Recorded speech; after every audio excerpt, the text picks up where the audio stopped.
Hello మామ, మనమైతే ఇప్పుడు 3 కిలోవాట్ ఇన్స్టాల్ చేయడానికి అయితే వెళ్ళాము. ఇదైతే అక్కడ ఉన్న ఊరు చూడండి, అన్ని పెంకుటిల్లులో ఉన్నాయి. అక్కడికి వెళ్ళిన తర్వాత స్ట్రక్చర్ ప్యానల్స్ అన్ని పైకి ఎక్కించుకున్నాము. ఇన్స్టాలేషన్ రేకుల మీద చేసాం దీన్ని. అవన్నీ ఫిట్టింగ్ చేయాలని సెట్ చేస్తున్నాం వాటిని. అంతలో ఒక సెట్ చేసేసాము. సెట్ చేసాక డ్రిల్ వేసి అవి రివిట్ కొట్టేసామండి. ఇవి ఒక ప్యానల్ ఎక్కించుకున్న తర్వాత ఎలా ఉన్నది అనేది చూసి సెట్ చేస్తాము. మళ్ళీ మధ్యలోది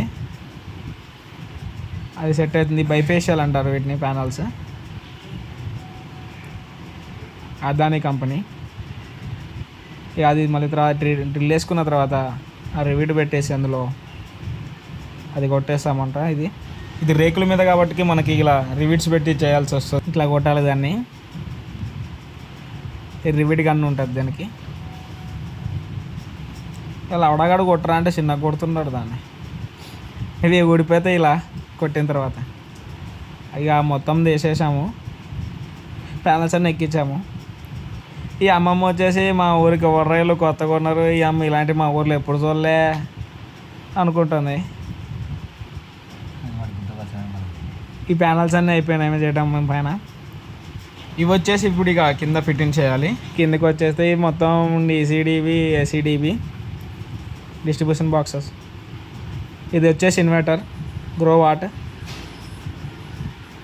ఇన్వర్టర్. అది ఏసీ డాంగిల్ అంటారు, దానికి పెట్టాలి. తర్వాత చూపిస్తాను మీకు మళ్ళీ.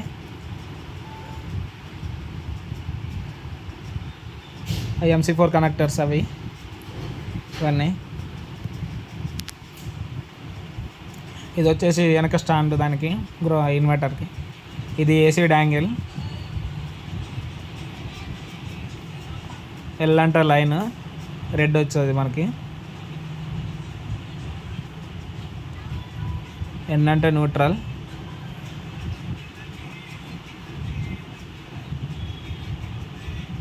ఎర్తింగ్ వచ్చేసి గ్రీన్ వాడాలి, అది గ్రీన్. ఇప్పుడు లైన్ ఉందా లేదా చూసి చెక్ చేసుకొని మార్కింగ్ చేసుకున్నాము. తర్వాత డ్రిల్ వేసి అది కొట్టేసాం దానికి. మా వాడు ఎర్తింగ్ తీసాడు ఇక ఈలోపు చేసేసాడు మొత్తం ఎర్తింగ్ లాగేసి. మనకి ఏసీ నుంచి పవర్ వెళ్ళాలి కాబట్టి ఇన్వర్టర్కి ఇక్కడ లైన్ తీసుకున్నాము. లైన్ తీసుకొని దాన్ని కొట్టేసాము, లైన్ ఇచ్చేసాం. ఇన్వర్టర్ ఏసీ డ్యాంగ్ అన్నీ ఫిక్స్ చేసాం. మొత్తం కనెక్షన్స్ అన్నీ సెట్ అయిపోయినాయి. Thank you. ఇక వైరింగ్ కనెక్షన్ వచ్చేసి మళ్ళీ ఒకసారి చూపిస్తాను మీకు నెక్స్ట్ వీడియోలో. Thank you for watching.